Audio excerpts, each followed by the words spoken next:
자, 이번 시간에는 주제 12번 외란과 호란의 발발과 영향 단원 중에서요. 임진왜란에 대한 내용을 보도록 할게요. 여러분들 임진왜란 다 알고 있죠? 임진왜란이 그러면 왜 일어났는가? 왜 하필 이 시기에 임진왜란이 일어났고 우리나라가 조선 건국 최대 위기를 겪게 되었는가? 그리고 그 위기를 어떻게 또 극복해내어 갔는지를 보도록 할 거고요. 그러면 먼저 임진왜란이 왜 발발했는지부터 보도록 할게요. 일단 선생님이 역사 수업 시간에 연도 중요하지 않다고 하는데 그래도 1592년 임진년 이 연도만큼은 기억해야 되지 않을까 싶어요. 굉장히 중요한 해잖아요. 근데 외우기 어렵지가 않아요. 왜 어렵지 않아요? 1592년이니까 우리가 일본이 전쟁 준비해서 침략해 오는 그 시기에 우리는 이러고 있었다. 이러고 있네? 이렇게 기억하시면 돼요. 얼마 동안 아무 준비 없이 해이하게 전쟁 준비를 못했느냐? 조선 건국하면서 이때까지예요. 조선 건국이 몇 년에 했냐면 1392년이에요. 1392년. 이때 이제 조선이 건국됐잖아요. 그러면 정확하게 조선이 건국된 지 몇 년 만에 임진왜란이 터진 거예요. 그렇죠. 200 years가 되는 거죠. 200년 동안 우리는 너무 평화롭게 지내오다 보니까 전쟁이 설마 일어나겠어? 뭐 이렇게 대비를 안 했다는 거죠. 근데 옆에 나라 일본은 무려 100년 동안 뭐만 했을까요? 전국시대 전쟁만 했다는 거예요. 지방의 여러 다이묘들, 그러니까 지방의 무사들, 사무라이들이 서로 1인자가 되겠다고 계속 전쟁만 했던 시대를 100년 동안 겪다가 드디어 그 전국을 누가 통일했니? 통일한 사람이 누구예요? 토 나오네요. 누구예요? 도요 토미 히데요시죠. 도요토미 히데요시 통신수길. 자, 요 인간이 전국을 통일했단 말이야. 근데 이때부터 토요토미 히데요시가 일본 전체를 통일하려고 하다 보니까 지방의 사무라이들이 조금 불만을 가질 수 있겠죠. 야, 이제 얘네들한테 삥 뜯겨야 돼, 뭐 갖다 바쳐야 돼, 조금 불만이 있을 수 있단 말이야. 그래서 이 토요토미 히데요시는 자기 밑에 사무라이들의 불만을 돌리기 위해서 또다시 대륙을 침략하자라는 그러한 선택을 하게 되는 거예요. 자, 대륙을 침략해서 대륙에 뭐가 있어요? 조선과 중국 명나라가 있죠. 여기를 정복하면 야, 너희들한테 땅 줄게. 너희들이 열심히 가서 싸우면 그 대가로 영지를 줄게, 땅을 줄게. 뭐 이렇게 하다 보니까 수많은 사무라이들이 임진왜란을 참전하게 되었던 거죠. 자, 근데 일단 처음에 토요토미 히데요시가 조선을 침략했던 구실, 어떤 핑계는 뭐냐? 대륙 침략이에요. 야, 너희들 조선을 침략하려는 것이 아니라 저 명나라를 우리는 정벌하러 갈 텐데 문제는 가는 길에 너희들이 좀 길만 내어다오 라는 명분이에요. 자, 요거를 뭐라고 하냐면 정명가도라고 이야기해요. 명을 정벌하러 가는데 조선은 길을 빌려달라는 이야기죠. 근데 명나라 정벌하는데 조선을 정벌 안 했겠니? 말도 안 되는 핑계죠. 그래서 우리는 싫어. 딱 한마디 했죠. 그래? 그럴 줄 알았어. 그러면 안 되겠다. 전쟁이다 해가지고 일본은 아주 철두철미하게 전쟁 준비를 해서 조선을 침략을 하게 돼요. 근데 사실 전쟁하기 전에 조선의 상황을 좀 미리 파악을 해야 될 거 아니야. 그래서 단자라는 그러니까 간첩 같은 사람을 보냈는데 이 간첩이 와가지고 보고를 하는데 너무 믿기 어려운 보고를 했다 그래요. 어떤 얘기 할까요?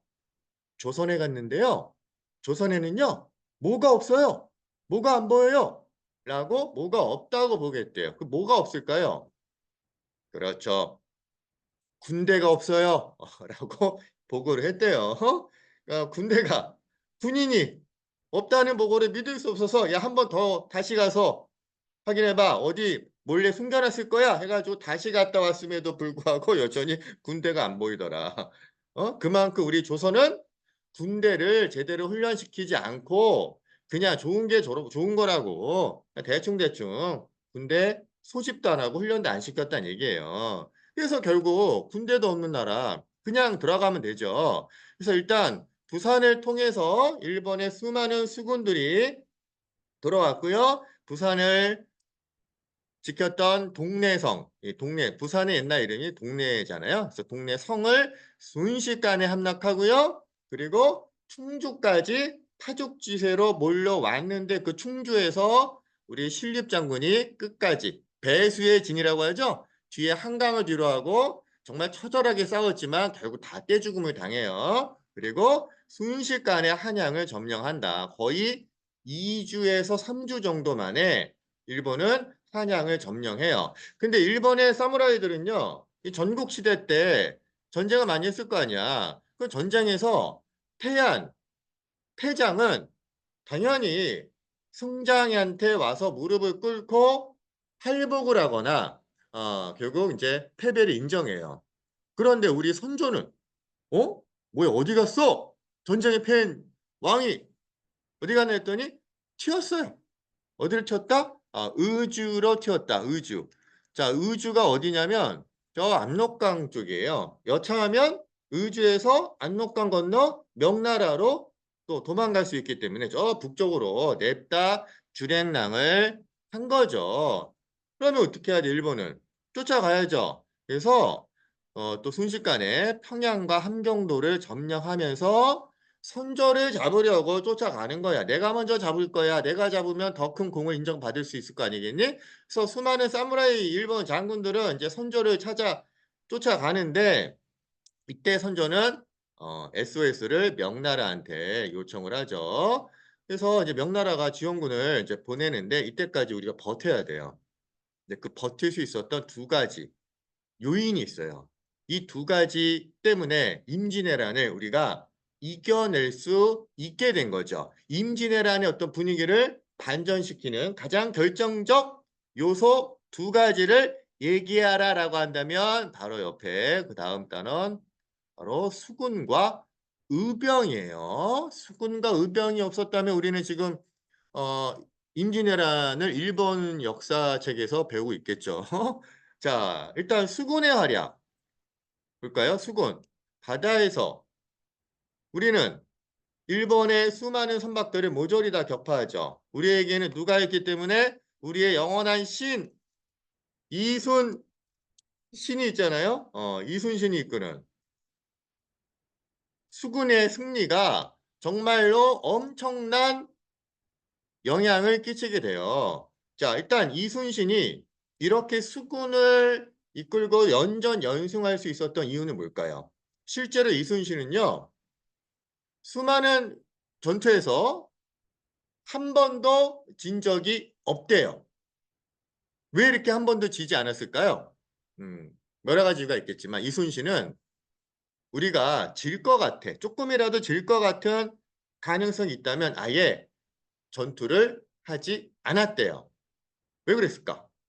우리가 패배할 수 있는 전투 해서 뭐해? 해봐야 우리 아군만, 우리 병사들만 다 죽어나갈 거 아니겠니? 그래서 완벽하게 대승할 수 있다라는 확신이 있을 때 그때 출정을 했대요. 근데 그것도 모르고 우리 왕 선조는 야, 가자! 박살내! 이렇게 막 명령을 내렸다가 이순신은 지금은 아닙니다라고 얘기했다가 결국 야, 왕 무시하는 거야? 그래서 이순신을 막 잡아 가두기도 했잖아요. 자, 그만큼 이순신은 완벽한 전략과 전술로 이길 수 있는 전투에 갔기 때문에 백전백승이에요.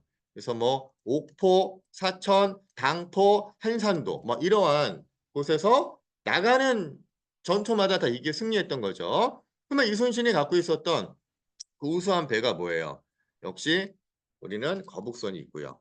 그 다음에 주력은 판옥선이에요. 그러니까 거북선이 머리가 있잖아요. 머리를 들쑥날쑥 머리에다가 대포를 장착해서 대포가 쏠 때 나와서 빵 때리고 또 숨고 때리고 숨고 그리고 거북선은 배가 이렇게 크지 않기 때문에 잽싸게 휘젓고 막 당기고 도망을 칠 수 있어요. 그렇게 휘젓고 나면 탄옥산에서 아주 거대한 대포를 빵빵 쏘는 거죠.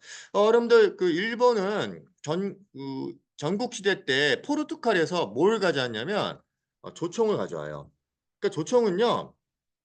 육군들은 대단히 큰 위력을 발휘할 수 있지만 해상 전투에서는 총 쏴봐야 이 배에는 전혀 타격이 없죠. 그래서 해상전에서는 조총보다 뭐가 더 중요하냐면 대포예요. 대포. 그래서 우리는 일본보다 더 강력한 뭐가 있다? 대포가 있다. 이렇게 보시면 돼요. 그래서 여기 이제 우수한 배와 무기는 대포. 음? 자, 고려 말부터 우리 대포는 일본보다 훨씬 더 위력적이었거든. 그래서 이순신의 이런 수군이 승리하면서 결과적으로 서해와 남해의 제해권을 장악하게 되었다. 자, 그러면 이거는 또 어떠한 효과를 거둘 수 있냐면 전라도를 지켰다. 전라도는 곡창지대 아니었겠니? 전쟁이 길어지면 무기보다 더 중요한 게 음식, 먹을 거예요. 그러면 음식을 일본에서 가져오는 게 힘들잖아요. 그래서 적지에서 일본은 이 보급품을 얻고 싶어 했을 텐데 이순신이 딱 전라도 앞바다를 지켜줬기 때문에 전라도를 지키게 되고요. 곡창지대를 수호했기 때문에 일본의 보급품을 우리가 지킬 수 있었던 것이고요. 또 그러면 일본에서 보급품을 보낼 거 아니야. 하지만 그건 역시 바다에서 우리가 딱 버티고 있기 때문에 보급품을 지원하지도 못해요. 그래서 일본이 오도 가도 못하는 이러한 신세가 된 거죠. 자, 그리고 나서 또 하나. 이순신 수군 못지않게 또 우리에겐 뭐가 있다? 의병이 있다. 의병. 자, 의병도 있고 승병도 있는데 일단 승병은 스님들이 이끈 군대예요. 그리고 의병은 누가 시키지 않았는데 나라가 이렇게 위기에 빠지자 스스로 내가 나라를 지키겠다 해서 어, 군사가 된 이러한 병사들을 의병이라고 하는 거죠. 아주 훌륭하신 분들이죠. 근데 이분들은 정식 군대가 아니고 그냥 일반 농민이었거나 양반들이었기 때문에 전쟁 경험이 많지는 않잖아요. 근데 이분들이 의병과 승병들이 굉장히 큰 일본 군대에게 타격을 입힐 수 있었던 유리한 점이 있어요. 그게 뭘까요? 저 옆에 나와 있죠? 익숙한 지리를 활용했다. 대부분 조선시대에는 태어난 데에서 죽을 때까지 살아요. 그러다 보니까 내가 어디가 어디 있고 어디에 절벽이 있고 계곡이 있고 어디 숨기 좋고 어디에서 매복해서 공격하기 좋고 뭐 이러한 익숙한 지리를 이용한 전략과 전술이 상당히 큰 효과를 거둘 수 있었다는 거죠. 그래서 적은 병력으로도 일본군에게 엄청나게 큰 타격을 의병들이 일으켰기 때문에 일본군이 정신 못 차리는 거예요. 밤에 잠자기가 두려워요. 자다 보면 갑자기 막 의병들이 나타나서 뜨거운 물을 끼얹거나 뭐 뱀을 풀거나 맹수들을 풀거나 뭐 갑자기 총을 쏘고 도망을 치거나 뭐 이러한 식의 게릴라 전투 전략 이런 것들이 엄청나게 큰 영향을 끼쳤다라고 보는 거죠. 자, 그럼 이쯤에서 우리가 어떤 의병들이 또 어떤 승병장들이 있는지 교과서 132페이지 한번 보고 가실게요. 자, 여기 보시면요. 음, 자, 여기 나와 있네요. 자, 이 일본이 여기 보시면 첫 번째 여기 부산 동래성을 정복하고 쭉 지나가서 한성까지 점령했고요. 이 한성에서 우리 선조는 여기 의주까지 이제 피난을 간 거예요. 자, 그리고 이순신이 또 나오죠. 한산도 대첩 등등의 수많은 대승을 거두었고 또 육지에서는 곳곳에서 누가 의병장들이 많은 활약을 해요. 특히 그 진주의 김시민 장군 이 진주 대첩을 통해서 또 이 전라도를 지켰던 거예요. 바닷길이 막히니까 이순신 때문에 바닷길이 막히니까 육지로 들어오고 싶었으나 역시 진주에서 김시민이 딱 버티고 있었던 거죠. 그리고 뭐 사명대사, 서산대사 다 승병들이에요. 그리고 또 유명한 우리 의병장 중에 곽재우라고 있어요. 곽재우. 자, 이분은 곽재우 장군은 별칭이 있어. 항상 이분은 빨간 색깔의 옷을 이렇게 입고 다니다 보니까 홍의 장군이라는 빨간 옷 입은 장군이라는 그러한 특별한 또 별칭이 있는데 홍의 장군 떴다 하면 일본 군대가 완전히 초토화가 됐기 때문에 빨간 옷 입은 장군들 보면 벌벌 떨었대요. 그래서 다른 의병장들도 야, 너 빨간색 옷 입고 나가볼까? 그래서 많은 또 의병장들이 빨간 옷을 입었다는 거 아니었겠니? 자, 그리고 이제 1번 이렇게 보면 토요토미 히데요시가 이렇게 있는데 명을 정벌하러 갈 테니까 길 좀 빌려줘 라는 개쓰레기 같은 요구를 했기 때문에 우리가 꺼져 있겠죠. 근데 이제 얘네들은 뭘 가져왔다? 총을, 조총을 갖고 왔기 때문에 이게 일단 총알이 날아가면서 엄청나게 큰 소리를 내잖아요. 일단 그 소리만으로도 우리는 조금 쫄 수 있는 거죠. 하지만 우리는 뭐가 있다?